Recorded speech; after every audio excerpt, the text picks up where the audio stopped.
شرداریا گیلا نافچیا تل خزاله یا باجار کوبانی پروسیا زفتگرنا ریا گند بیرا رمه بداوی کرد. شرداری بریان هاب چند هفتهان دست به چاقسازگیرنه گرو بو. گند بیرا رمه گندکی استراتژیک و جبر خرابونا ری ولاتین و بگلی و گازند بون. لعیدی پرسکریکاوان چاره سر بو. هفسروکا شرداریا نافچیا تل خزاله نارین تمود بیشه او لگوری درفتین خواه خدمتگزاری پیشکش دکن.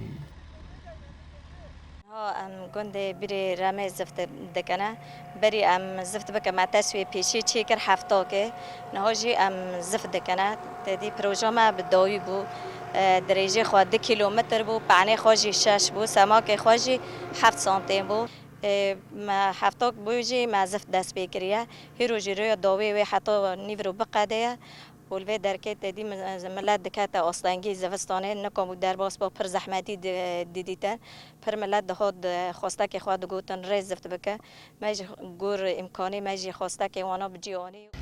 شینین گنده بیرا رمیجی سپاسیا شرداری دکنو دیار دکنکو پرسکریکاوان آخرابونا ریان چاره سر بو. چه سال واری ما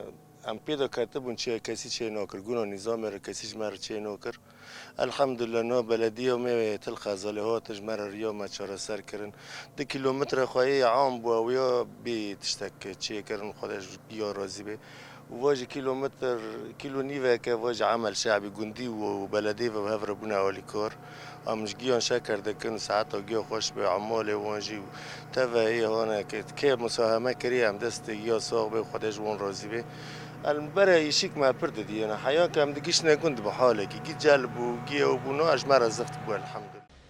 جبو گشکرنا جیانا گندواران سازی و دستگیهن ریفبریا خو سر بردوام دخبتن و گرینگیه که تایبت ددن خباتن گندو نافچیان.